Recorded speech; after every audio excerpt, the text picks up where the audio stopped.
Live TV show. I'm so glad you're with me here on this fantastic evening on Friday, Good Friday, as a matter of fact, as we're heading into the Easter weekend, and Autism Awareness Month, which is April, of course. And so the reason I brought this into the Facebook Live TV show is because I feel that there's so many things that we can do as business owners, entrepreneurs, to speak to our audiences about something that they need to be aware of, speak to, and maybe even on your shows, regardless if it has to do with, health and fitness, for instance, or whether it has to do with dog training or anything like that, that we talk about it because we have the audience that we can do such things. I often turn my company blue in awareness of autism back several years ago. We also trained a dog for an autistic child over there at Falco Canine Academy to track him down because he would run. They called him an eloper, and he would run and take off, and they would have difficulty finding him. So we trained a dog. So it was then that I realized that businesses, no matter what kind of business, dentistry, chiropractic, whatever, at least for the month of April, you can bring awareness to autism. So here on the Facebook Live TV show, I'm going to be doing the same thing with one of my friends that really is a part of the reason I even created the Facebook Live TV show, and that is because she is the host of Netfriending, and I'm going to bring her on right now. There's April Roga. How are you? Hi. And unfortunately, I saw we couldn't fit the huge head of your co-host Roy, or else we'd have him on too. But that may be why he comes on as the voice, because you know Roy. He's very smart, very intelligent, and sometimes he just fills the screen with his intelligence. So we're just going to have you talking about this. But how are you doing, April? I am doing well. I thought you were going to speak of my large head that I see. No. It just looks larger because I sat back. I don't like people to see me that up close. I'm not as attractive as you are being that close to the screen. But the reason I have April here is because she is the mother of an autistic child. His name is Morgan, and we've seen him make appearances on the Facebook Lives that she does once in a while, that kind of thing. He's an active member in the background of some of our studio audiences that we have. And April, can you just tell us a little bit, just on the surface? We're going to get into a whole bunch of other stuff, but tell us a little bit of Morgan and your life with him, just kind of let people know who he is. Oh my gosh, can I narrow it down okay, so he is going to be 8 years old in May. He's on the autism spectrum. He's nonverbal. And he received his autism diagnosis just before he turned 3 years old. We were fortunate enough to get him evaluated because he was showing signs of not reaching his milestones at a very early age. You know, when you go to the pediatrician, they have you fill out this whole checklist of, is your child rolling over yet? Check yes or no. And if you get to like 3 no's, stop. And every well visit that we went to, I would literally, the first 3 questions, I'd answer no and be just devastated each time that we went. So. Well, I'm glad we started there because I did not realize that you did not find out about his autism until he was 3 years old. I know, and I am so fortunate. I have 5 children that are healthy. I don't know how else to put it, because that's one of the things I struggle with when I talk to somebody that has a special needs children. Like, how do I say it so it doesn't offend? And I'm sure this is something you get all the time, which I want to talk about later on. But I'm just so lucky that I have children that are, for the most part healthy. They have allergies and all those kinds of things. Big deal, right? But I know during the pregnancy that my ex-wife and we would get that darn call or that message that we needed to come in because they found something on the ultrasound that they were concerned about, that our child may, it was always this 0.001%, but they had to tell us anyway. Then they told us all these things that, the kid might have 2 heads and, 3 legs and all this kind of stuff. And we're going, oh my gosh, what do we do? And they're talking about, you can decide whether you want to abort or if you want to have make a number of different decisions. So that was on its own horrible. None of that happened to you prior to giving birth. None of those things came up with you. Andy, you are a great host. Oh my goodness, you're asking me things that I wouldn't have even thought to ask myself. Well, that's why I do this. So, No. Well, I was what do they call advanced maternal age or something is what they would refer to me as at the doctor's appointments. So I had to get they had to ask me if I wanted the amnio that they do to check stuff like what you were just talking about, Down syndrome. And they asked me if I wanted to do that. And I said, well, what is that? If I do that and there's an issue, then what? And they're like, you decide if you want to go through with the pregnancy or not. And I'm like, well, it doesn't matter to me because no matter what, I'm going to go through with the pregnancy. So I never had that done. And fortunately, there weren't any issues during the pregnancy, except they kept alarming me with the size of my son's head. It was rather large, and it still is. Yeah. Like mine. Yeah. Can I ask you how he came out? Was his head so large that he didn't come out naturally, or did you have... I had a planned C-section because of some issues that I have, but I made fun of his head from day one. It was just always bigger. It was out of proportion in my eyes, but he's fine. Yeah. So you brought up a point that I was going to actually ask you about. If they told you ahead of time, and if you would have that, what you just said the name of it, I forgot what it was. Amnio? No. Yeah. Amniocentesis, whatever it was. We thought the same thing. We said, so why would we do that?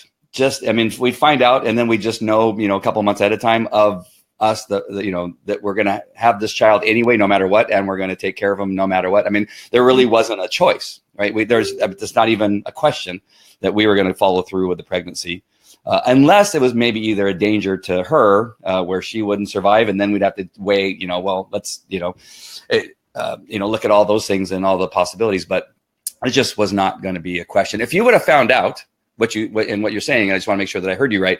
If you would have found out before you gave birth, you still would have had your child. Oh yeah. Yeah. So can I ask you, were you married before you found out that your son was autistic?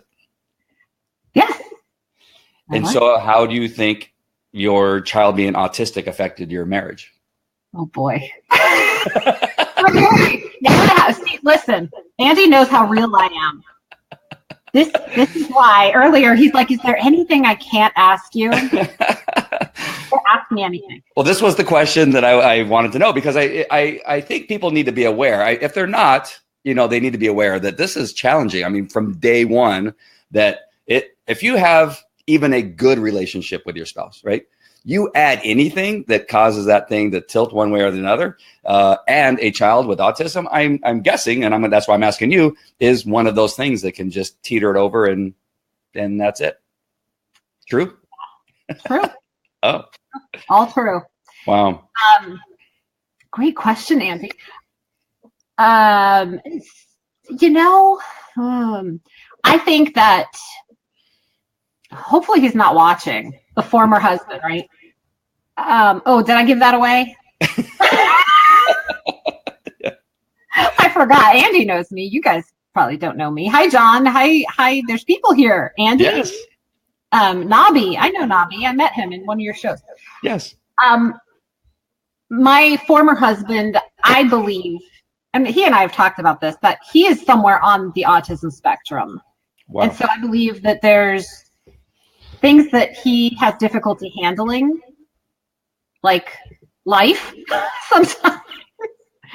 So when our son came along and he was kind of a handful from the beginning, I think that was very overwhelming for him. And it did shift everything in our relationship in terms of time for each other. My focus became my son a lot. And my husband at the time was a musician. And so he was doing gigs at night and I was home during the day, and we weren't seeing each other that much anymore. And it was very overwhelming, but it wasn't the rift. Like, autism wasn't the rift in our marriage.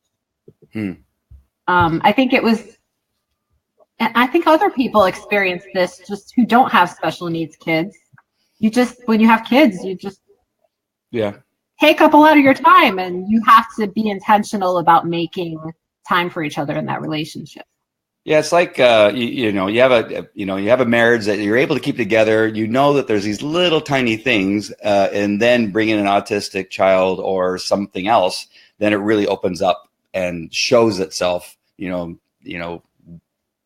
The difficulties that you have as far as dealing with those differences, that they become larger. I always talk about that. Those things when you meet somebody for the first time you're dating, and they are so cute that they do certain things, right? They have an accent, or they do something, kind of silly, but they do it all the time, and it kind of like their jaw cracks or something like that. Oh, that's kind of cute. That later on, it becomes the most irritating thing that you just like, would you stop with that stupid accent? Right? Wait, a jaw cracking was cute? Whatever. I was making crap up. But then now you bring the autistic child. Now, you want it to bring you together, right? In some cases, I'm sure that it does. Roy put up a percentage of 85% of marriages fail once they bring an autistic child into their life. But the 15%, is that right? Yeah, 15%. Maybe with them, it actually brings them closer together because now they have a commonality of something that they want to work through and have success with and that kind of stuff. So too bad those numbers are so large in the other direction, right? That you didn't have more than 15% stay together and actually thrive in many cases. And I've seen those people. I've seen those families that have an autistic child, and it appears that the marriage is stronger than ever. Fantastic, because they both love the child and they've realized what they have. So when you find out you're still married and that kind of stuff, what changes have to be made? Do you realize it once you're told? Does it become now more apparent and now you become more focused on it? How does that now change your life the moment that you find out? When you find out, oh, he's autistic, do you now debate whether he is or not? Like, no, and you fight it for about a year or 2 or 3, or do you just go, okay, now how do we deal with this? Well, funny you should ask. Because there's also the one parent who thinks this way and the other parent who sees it this way. And now one is persuading the other to see it their way. And I think that's kind of where we were at the beginning, because my husband was in major denial about it. Oh. I, of course, didn't want that to be the case, that it was autism, but because we got services early for him and people were assessing him along the way, they were easing us into the fact that that diagnosis was probably going to come. So once we got the diagnosis, while it was still a blow, it wasn't as hard of a blow as it probably would have been if we didn't have those people in our life ahead of time. Right. Tamara asks, do you think your ex felt responsible somehow about passing his illness on or something? Or something. He doesn't see himself as being on the autism spectrum. I've pointed it out to him. I'm like, I think you're like a high functioning, as some might call it, like Asperger's, where, I think a lot of us are probably high functioning on the autism spectrum. So. Yeah. But he doesn't see it that way because he doesn't see himself that way. So. Yeah. So after you've, decided that, okay, this is him and he's autistic, what happens then? Do you do you have to find counseling to help you with the process? Is there an organization you go to and say, okay, I found out my kid's autistic. Now what do I do? Is there somebody that walks alongside you, or do you just fend for yourself? Have I mentioned how much I love this guy with his questions?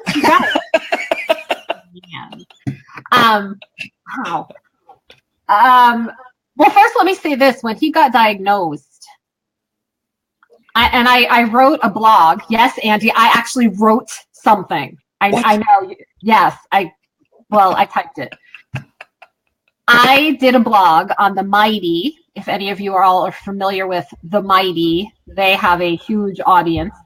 So I was honored to have my article published.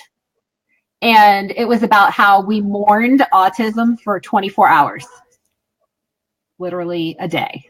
It may not have even been 24 hours. Once that diagnosis came and I bawled, I made a phone call to a friend of mine that I went to high school with who works with autistic children. And she said, April, your son is the same kid today that he was yesterday, that he's going to be tomorrow. And the only difference is he now has a diagnosis that's going to help him get services throughout his time in the school system.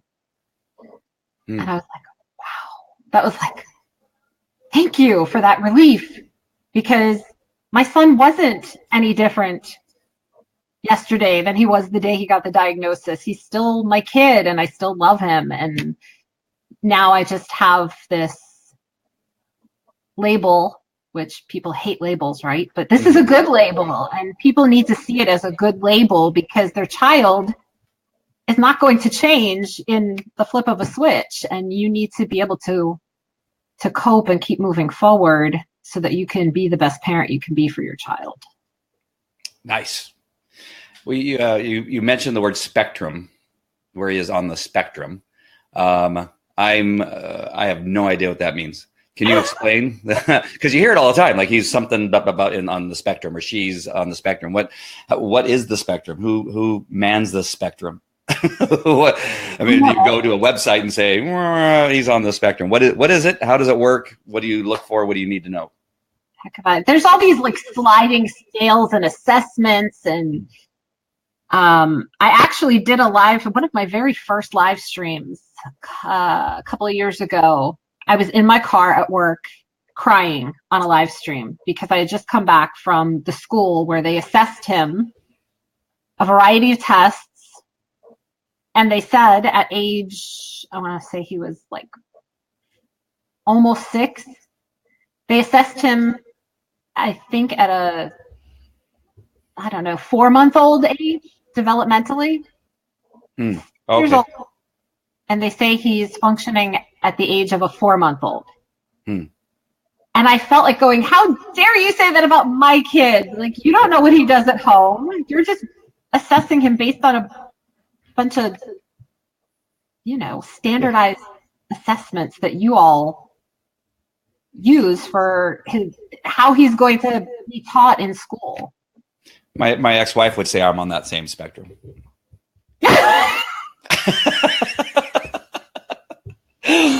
Sorry. But you know what? To answer your question from before, because I knew I missed something.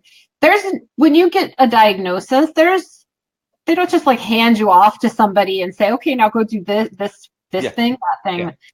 You are literally left with yourself and maybe your spouse and Google.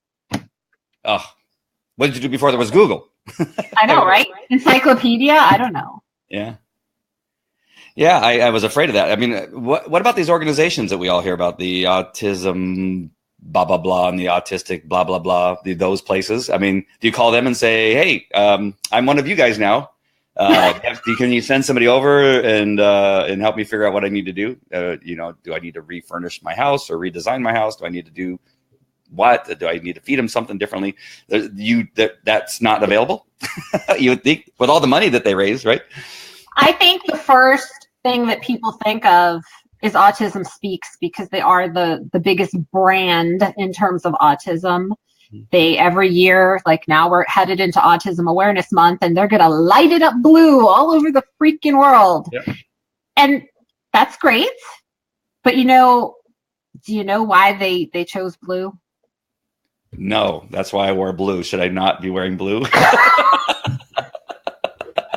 Darn it. And I noticed you're not wearing blue and you have the autistic child. No. They chose blue because of the amount of children who are diagnosed who are male. So there's a lot of parents who kind of get a little bent out of shape because they then say, because there's people who like to just argue and disagree about everything just because they like to do that it leaves out the females that are on the spectrum. Why didn't they choose pink? Let's light it up pink. Well, only thing, yeah. But why not another? Why not? What's the color? Purple? Red. Because blue purple and pink kind of together kind of makes purple. You're onto something. Blurple. It makes blurple. Blurple. But you could go to Autism Speaks, but you're still not going to get that customized thing that you need for your family, because your child's going to be different than all those other kids that got diagnosed. So I guess my point for asking all this about, where's the help is just something you got to kind of figure out on your own besides Google, because the articles on Google aren't necessarily going to speak to your child's spectrum specifically or their type of autism that he has. Because I know, like I said, that the eloper, he would escape and run, and he was somewhat auditory and it could say some words, a few, and so it just seems so like it's not that it's rare, right? You would think that you would not have to fend for yourself, that, there'd be some group that would help you do that. So and bringing awareness, and this is my whole point about bringing up, because we're talking about awareness. I want to be aware of, what maybe changes need to be made, maybe how I can help, maybe how somebody else can help. Maybe they have a special skill. I have a friend by the name of Yael Cohen, who is an advocate for special needs children. And I don't know that there's enough of her. I think Charmaine, also another one of our fans, she's also an advocate for special needs children. Is there not enough of them? Do you think we need to figure out how it is we need to bring more of those people on board? Would that be helpful or no? I think it's about community, because what I did, I live in Knoxville, Tennessee. We're like this big. And our resources here are that big. So I took the initiative to create a Facebook group locally, which is now at 400 people. I've kind of abandoned it because I'll get into that in a minute, but I'm a rebel like that. I learned a lot from the parents who ended up joining my group, because they were all really just seeking each other, because we've all been on different parts of that journey. Some have adults that they've already been down the road that some of us are just starting on, and we just share with each other and build relationships, and it saves each other time to have to go dig through Google. And I think that we need more of that, because that scales a lot better than having, finding the Charmaines and the Yaels of the world, because they are so few and far between. Yep. So what are some of the lies about autistic children? Wow, man, you're killing me, Andy. Oh, wow. Let's go through this. What are some of the things that you need to set straight, that it's just a lie? They're not all alike, because I think I saw Roy say autism is not a one size fits all. That couldn't be any more truer than true. That feels like something Dr. Seuss would say, but I find that when I talk with people who are, I know they're wanting to be supportive of me, and people that I know who have kids on the spectrum, and they read articles, and so they think if it worked for that one person that they read about in that article, it's going to work for you, April, and your kid. And I know they're well-intentioned, but that would be like reading an article about any child in the world and carrying it to another parent and saying, you need to do this because it worked for that other parent. So it's not all kids who are on the spectrum line up their choo-choo trains, and not all kids on the spectrum are elopers, like you were talking about. What about violence? Do you think there's any issue with, maybe, some of these things that we've heard about in the news are because they're autistic, ADHD, LMNOP, whatever they're saying that they are? Is there any relationship to that kind of violence with autism? There is no proof, no scientific evidence that there's a link between autism and violence, any more than there's that you or I are capable of violence. It's, there's so many factors that cause people to become violent, right down to parenting. So no, setting that record straight right here on Andy's show, folks. Nice. I like it. I would say another lie, if I can throw it out there, would be that an autistic child causes divorce, because I want to make sure that that's clear, that they're not the cause of the divorce, just like my children are not the cause of my divorce. It is the adults who are the cause of the divorce, right? And it's just what we can and can't handle as human beings. That it probably would have showed itself regardless if you would have had an autistic child. So I would say that's another lie. Would you say that that's true or no? Oh, yeah. I mean, our kids could control us from time to time if they really wanted to, but not when it comes to that, no. Especially a 10-year-old girl. She tells everybody. She tells everybody that, oh, I can control my dad, is what she tells me. She thinks I don't know she says that, but. What other lie? What other lie is there that we... I don't know. I should have Googled that before. You should have told me you were going to ask me that. All right. Well, can I tell you some of the things? And this is going to, I'm just going to be blunt, right? In some... Please. I would say, I would think that autistic children are dirty, that they need, that they do things like they don't know how to go to the bathroom, or they, that they're a little bit more messy, that they push their food off of the table and that kind of stuff. Is that something that you have to deal with? Is that something that you can deal with this as you would any other parent with a child? Is it the same, or is it different because they're autistic?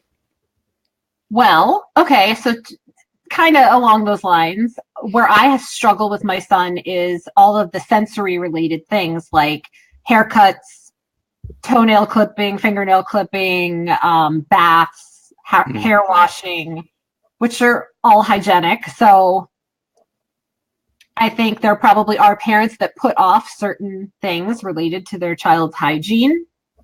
I might be one of those people. I'm just because I am a single parent. We didn't get to that part where I got divorced, but I think you guys probably figured it out. My son at 8 years old is really strong. Autistic kids tend to be really strong. And Ula is here. Ula also has a son who's, I don't know if he's nonverbal or limited verbal, but she could probably speak to this too. They are really strong. And I, at times, have to sit on the floor with my son in a bear hug and pull up on his foot to pull it towards me to clip his nails. And he just fights his way out of it because I don't know why. He can't tell me what's uncomfortable about it. But there are things that you can do as you figure out your child. Like now I clip his toenails when he's got the iPad, because when he's on that iPad, the whole world outside of himself does not exist. Right. Well, that's not that much different than my child on the PS4 or them on the iPhone or iPad. Yeah. So, and the only thing I'm trying to break down there is that, there's a lot of similarities, but they can be enhanced with their strength, or the inability to communicate makes it a little bit more difficult than a child who can speak. And that they're ignoring you because they can speak, right? They can hear you. So that's the advantage I have. Your child can't speak, right? And so that would be the difference. How do you think you are different because of being a special needs mother, who you are as April, than if you would not have had a special needs children? How did his being in your life make you different? I know so much more patience than I ever knew I had. I have to be patient with him because he is so sensitive to like elevated voices and pushing him to do things when he's not ready. So I have to be patient in a lot of areas. And he's taught me that I don't have to be in control of everything. So early on, especially getting him in the school system, I was fighting. Can you imagine me fighting with anybody? I was having arguments with the people at school during meetings because I wanted to control every aspect of what they were doing there with him. And I had to pull myself back from all of that and say, I'm leaving this in God's hands. He gave me a nonverbal child for a reason. And maybe he's not meant to ever talk. I don't know. Maybe he's going to make a bigger impact in this world, having no voice, no physical voice, but he's going to have a voice in another way. And I need to allow that to play out and see what it is that he's going to be able to do with these extraordinary abilities that God gave him that he didn't give to me. Oh, that is awesome. I'm going to write that down. I was even like, wow, that came out of my mouth just now. Yeah. I just got the chills. So do you think all of those things, those traits you have, does that also, you kind of said it did, I think, in a little way, but does it affect you in other things in your life, like at work? Do you find yourself more patient, or do you just find you're patient only for your son because you love him? I mean, that's what I'm trying to get to. Has he enhanced your life in a way that just makes you a stronger person than you would have been without him? I mean, it just made you a better person. Yeah, that's so cool. Yes. I mean, just yes, because it's not one particular specific thing. It's just having the experience of being a mother to a child that is so needy. He's very needy. It's spilled in a positive and healthy way into other aspects of my life. And it's also opened up doors for me to meet other people that I wouldn't have probably otherwise met, and get to know people and share my journey to help other people. I think before he was born, I didn't know what I wanted to be when I grew up. Yeah. I knew I had this calling. I knew I loved people and helping them, but I didn't know how to use that superpower. And then when he was diagnosed, I'm like, oh my gosh, this is what I'm supposed to be doing. So I think that's the huge way in which he's impacted my life. Did you get another chill from that? Mm-hmm.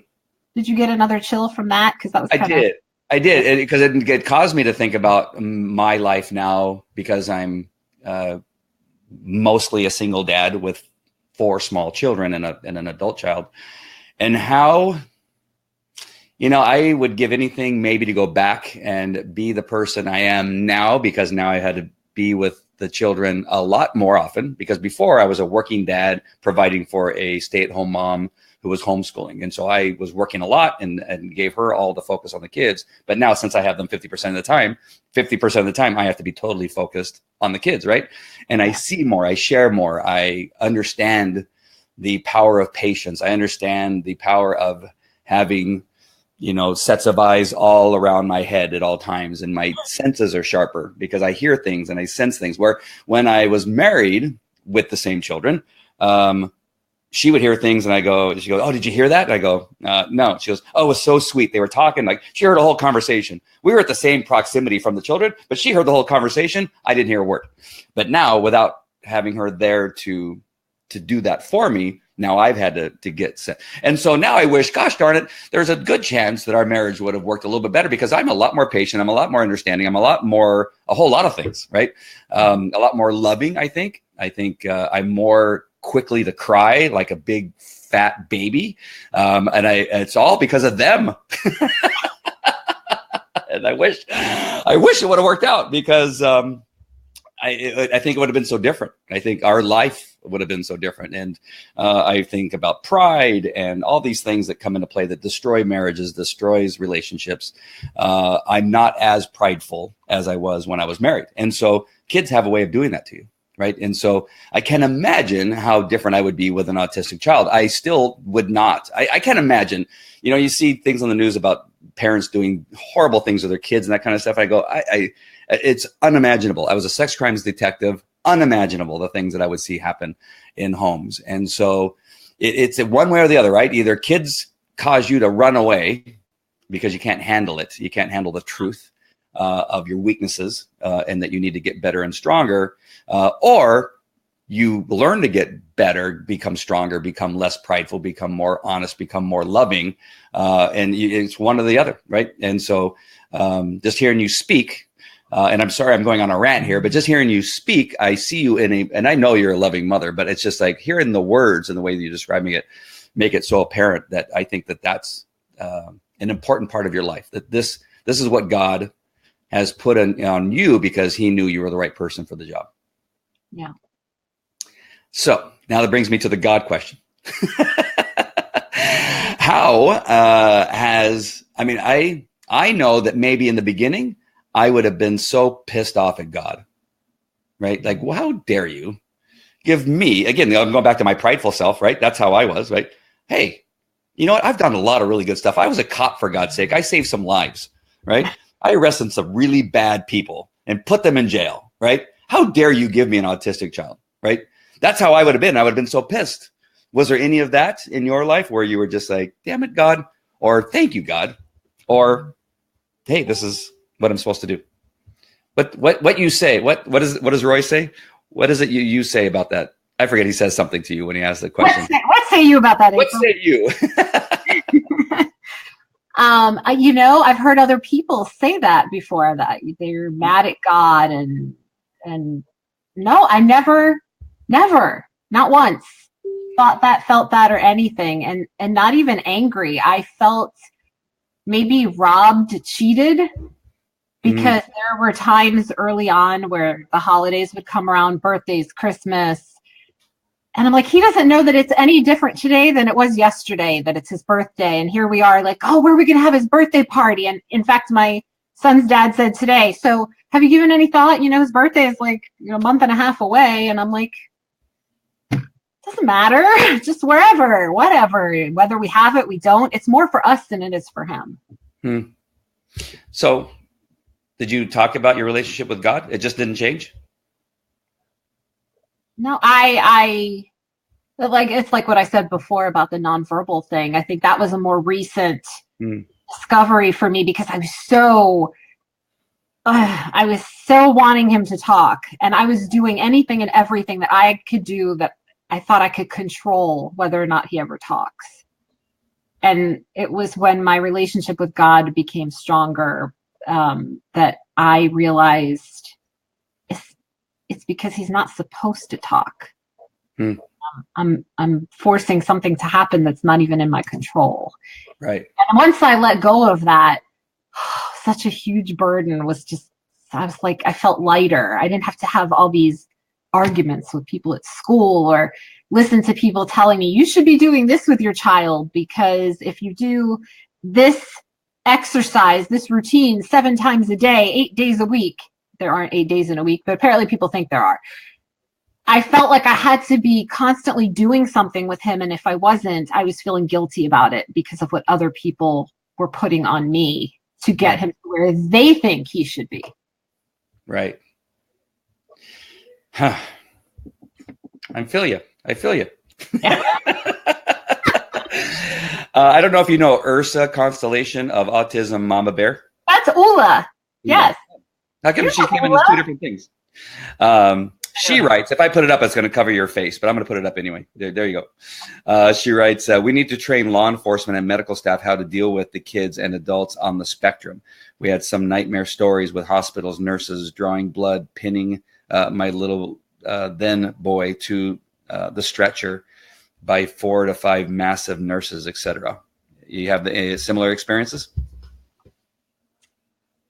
No, and I hope I never do. But the hospital system could use a lot of help in the department of how to, especially in the ER, how to deal with, because that's an environment that's all crazy, hustle bustle, and they're like sticking you with stuff and putting pressure cuffs on you and giving you a breathing treatment. And these kids are like, they're already stressed out because they're sick. And then the mom's stressed out because the kid's sick and not cooperating, and now these people are coming in and out of the room, and they just expect you to comply and expect your child to be okay with all of that. Right. All right, I got another question for you. So you're divorced, you got a son who's autistic. Oh boy. Yeah. Do you date? Do you not date? How do you meet people? Do you turn them down? What's the I mean, you're a beautiful woman. You're fantastically funny and nice and giving. What guy would not want somebody like you? But I don't know. but how does that work out? Sound like Tinder, my dad. Match.com? Is there Autism Moms and Dads.com or whatever? Is there a dating I site? know the answer. I know the answer. Yes. Netfriending.com, the people's search engine. Right, Roy? That's it. No, really. So how difficult is it? I mean, what kind of problems do you run into? I mean, what is it like? I go to work. Yeah. I come home. I live stream. I go to sleep. I wake up. I go to work. I come home. I live stream. That's pretty much it. So you just say that's not an option for you? It's not an option for me right now. Ah. When will it be? I'm not asking necessarily. I don't want you to think I'm interviewing you. I'm just interviewing you about the life of a single parent. I mean, it's got to be difficult. It's hard enough to get dates when you have kids. I would think. Right? I don't know. I've not gone into that pond and gone fishing, so I don't know. Gone into that pond and gone fishing. Well, okay. No, I had it here on my list. I got to ask. But I've heard from other parents who are single, and some of them have multiple kids with special needs. Mm. I think a lot of times it's the special needs parents that gravitate towards the special needs parents because they get each other, you know. Autismmomsanddads.com is what Roy wrote there. I don't think you can. I don't think if it had the and sign in .com. Maybe you didn't want to go for a website. Ampersand. Let's see. Ula says that's her page, and she would love to have likes and followers, so that would be good. Yes. Listen, go follow Ula because she actually does live streaming with her kids. Well, because see, she has a husband who has a camera who can do all of that. Me, I'm by myself, and I said I need a videographer to follow me around all day to get like real life experiences when, you know, we're out and about and people are jumping to the side in the middle of a shopping aisle because they're afraid of my son because he's flapping. Well, that was going to be one of my last questions was about that, about how what I struggled with earlier, right? People sometimes tippy-toe maybe around you in the way that they talk about their kids, like, oh, my kid was won 3 trophies for 3rd place in karate and all this kind of stuff. Do you find that people are a little bit, well, we don't want to talk about that in front of April? Do you ever get that thing going on? Is that uncomfortable? Should people be worried about bringing that up, or is it like, how does that work? I mean, how do we deal with that? Yeah. See, I'm not your average bear when it comes to this stuff. I'm not offended by like the word choices, autistic versus child with autism versus special needs. Oh my God.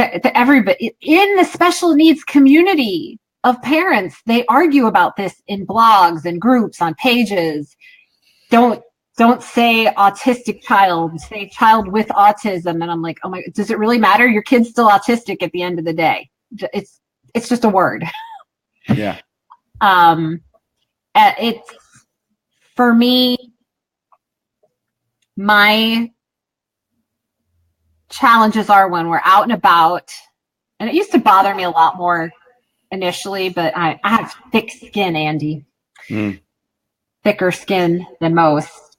We're out in a restaurant or at the mall or what have you, where there's lots of people around.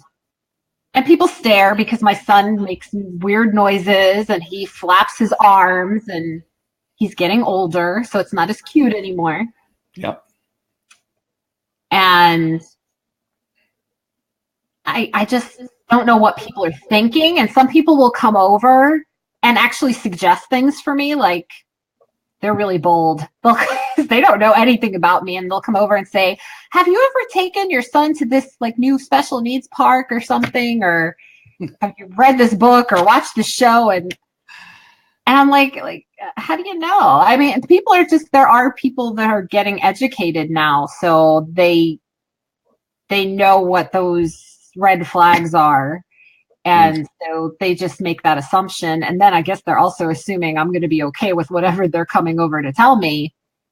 But there's a lot of people who get offended by that, who, how dare they come over here and say that I should do this or that with my child. And I would say to anybody who wants to reach out to a parent who has a child on the autism spectrum, just offer yourself to them if you know them. Offer, do you need help? Is there anything I can do for you to make your life a little bit easier? Don't go to your friends, even, I don't care if they're like your best friend and you think I could tell them anything. Go to them with a question of how can I help you rather than offering advice, because I can assure you that person has probably heard everything under the sun already and read every possible Google search on planet Earth. Right. It's like when I shared that I had prostate cancer. My gosh, I've got every recipe that cures cancer and everything that's possible, which is fine. I'm thankful, but I know what you mean. It's just like, no, I mean, how about just, hey, we're praying for you. Is there anything you need? Do you need a ride to the hospital when you're having a procedure? I love that. That's awesome. That's your favorite one. Yeah. Right. Nabi says, I'm enjoying the fact that you are prepared to ask direct questions, Andy, and you, April, for being open for answering. Well, thank you, Nabi. Nabi's a great guy. He is. I like him. Can we keep him? Yeah, and he was really interested in the fact that you're single and all the questions that I asked you. He was really. Yeah, well, I noticed you skipped over those. So. Real quick, let's go to Ursa. She says, see, I have one little 7-year-old who's in 3rd grade, almost all straight A's and little chatterbox, and our 11-year-old who is pre-adolescent, who acts odd, drums, runs, etc., and makes noise instead of speaking. I celebrate all big and small successes, both neurotypical and autistic, if you will. Yeah. That's good. That's a good statement right there. That's another thing. I mean, there's children growing up in homes where there's one typically developing child and one child on the spectrum, and that's challenging for parents. That's challenging for the children, because sometimes the parent is so focused on the child with the issues that the child that's functioning without all those issues kind of gets forgotten about or treated differently, and not intentionally.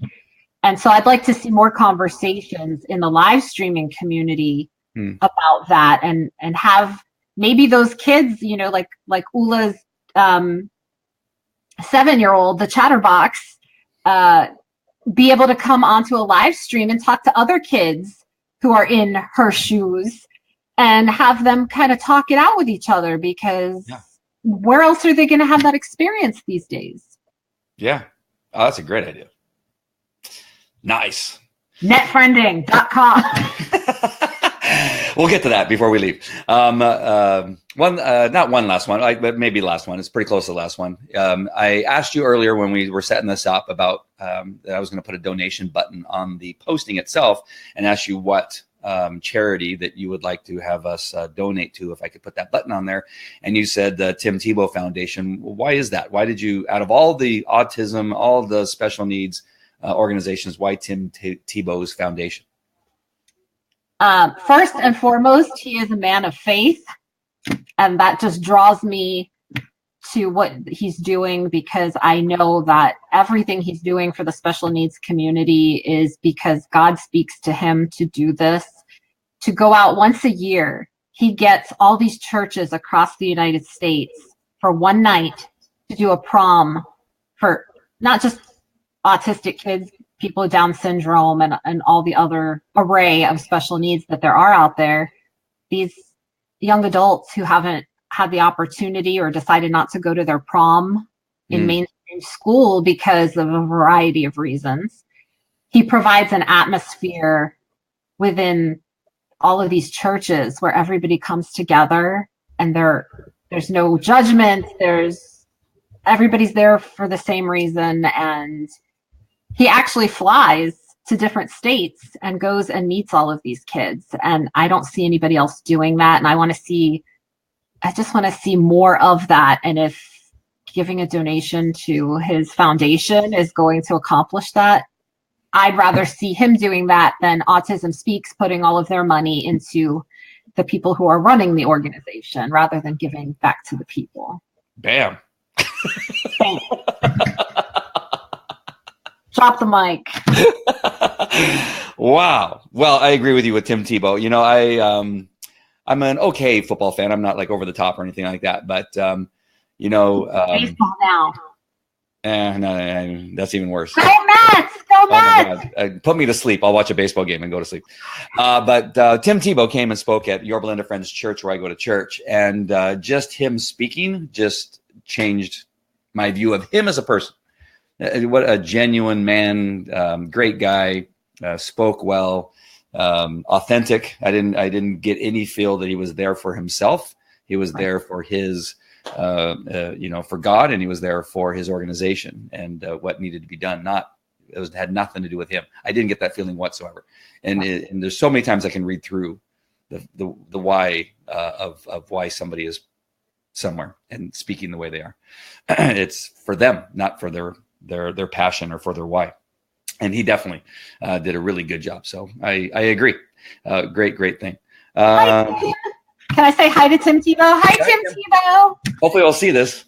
I shared his organization with about 2,000 people. I have carpal tunnel syndrome from inviting people to Tim Tebow's foundation. I couldn't stop because I thought, what if I stop on the one, but before the next person was going to be the one that makes a difference in his organization. Oh, that's funny. Thank you, Roy. And again, I can't see the comments. I'm clicking on them, but maybe you can see them. On my end, they're not popping up. And then the last question that I have for you, and I think I could probably go on further, but I think that we've done, I think, a decent job of creating a show that people can watch and really learn a little bit more about how you are doing as a mother of an autistic child and what it is like to raise a child who's autistic and all the things you have to deal with. Is there anything else that you want to make sure, since it's Awareness Month, that you want to make people aware of that I somehow missed in my questioning? Is there a space there? Is there something that I didn't hit on that you really wanted to come out and say and let people know about who you are and who your child is? I think my strong message to the world, because all of Tim Tebow's peeps are going to hear me right now, right? It's called Autism Awareness Month, but I really wish they would change it to Autism Acceptance Month because there's a whole lot of awareness. People are aware that people with autism exist. They're like, what? It's probably even more than this now. It's 1 in every 50. I would venture a guess that it's more like 1 in every 30. Wow. And it's so much so prevalent that the school system can't accommodate it anymore. And now we need to move to a place of education and acceptance rather than awareness, because awareness doesn't cause people to take action. So if you know somebody who has an autistic child, do what Andy's doing and ask questions. Ask really great questions like he's asked, and just learn how you can help, because like Andy said at the beginning, he wanted to know, like, is there anything that he could be doing, or asking people who are watching that what can anybody do to help kind of ease the burdens of another parent, or within the school system, or law enforcement and medical. I mean, even in the business sector, just taking your child into a store and somebody not being familiar with the flapping that I mentioned. I actually, my son still wears pull-ups at age 8. And so I carry a lot of stuff in a backpack, and that probably looks funny to somebody when you enter a store. So I actually went into, it was like a Sally's Beauty Supply, and the store's like this narrow, and my son's acting all, doing his thing, and I got this backpack on, and they watched me the entire time I was in the store. So just even me sitting here telling people, hey, if you ever see somebody with a backpack and like an 8-year-old, maybe their kid has autism.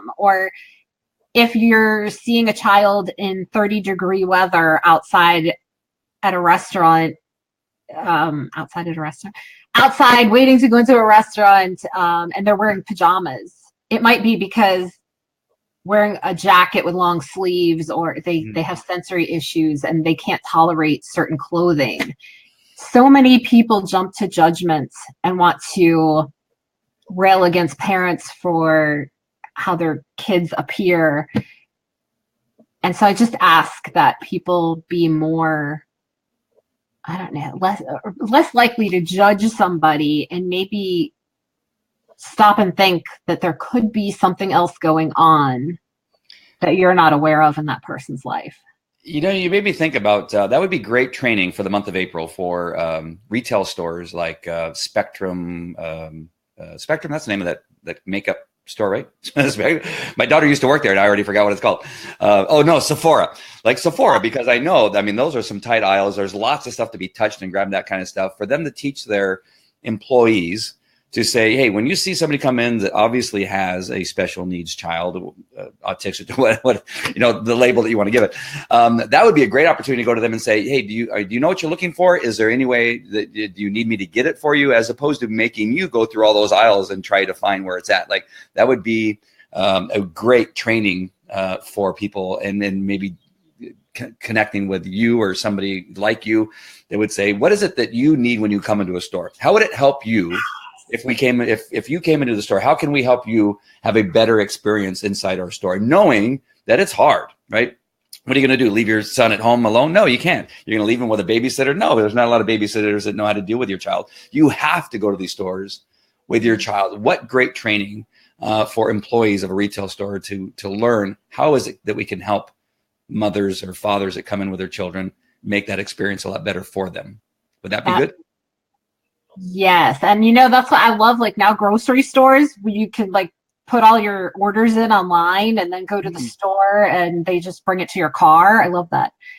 But I don't want to see, and it's happening more and more. There's a lot of special needs parents who they're isolated. They are purposely staying at home because it's really hard to go out into the real world and have your child having meltdowns and acting like you're all cool, calm, and collected and not have people look at you. It's just easier for them to stay at home, or they're embarrassed about their kids. They're feeling ashamed, and they don't want their children to be looked at and then feel something behind that. It's just easier to just avoid all of that. And to those people, I say, do not hide your children. Do not keep them in a bubble, because nobody is going to get to know your child and what autism is all about if you just keep them locked away. That's not fair to them, and it's not fair to you as a parent. So be brave, like me and Ula, and go out into the world. And when somebody looks at you, say, what are you looking at? Yeah. I don't know.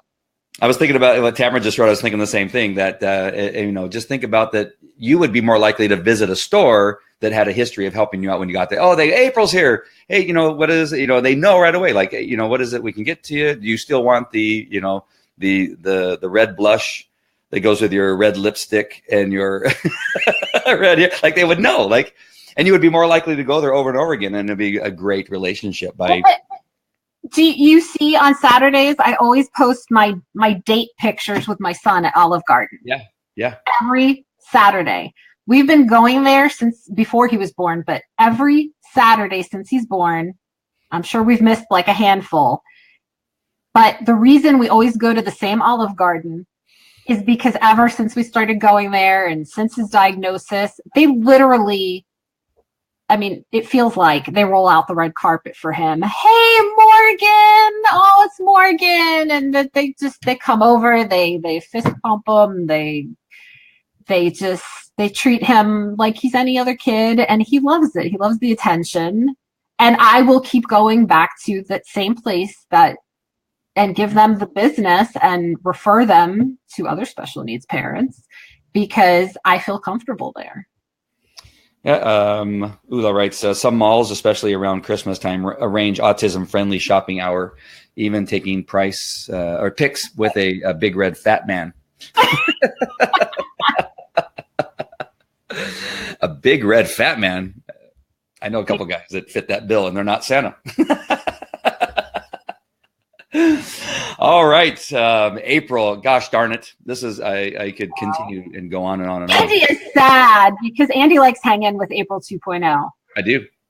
And this is just a different way of doing it. I loved it. I loved being on the other side of the coin here, interviewing you and having you on my show. I really appreciate all the information, accepting the questions that I had for you and just being open. I really do appreciate it. It makes it so much easier to do an interview with somebody that is open as you are. Well, thank you. All right. I brought tissues out too, and I didn't even have to grab one. I was afraid I was going to have to grab one. Really? Yeah, my kids have made me so stinking emotional. I don't know what the hell's going on. See how he blames his kids for everything. Okay, so there's a Blackhawks, a Chicago Blackhawks game last night. They both their goaltenders, their starting goaltender and their backup goaltender, got hurt.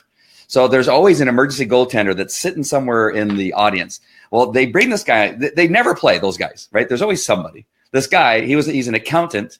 They bring him into the game. He's never played an NHL game ever. And they bring him in. He plays goaltender for the Blackhawks during a real NHL game. And from the point he was on till the end, he shut out the team and they didn't score. They got 7 shots on goal. I cried.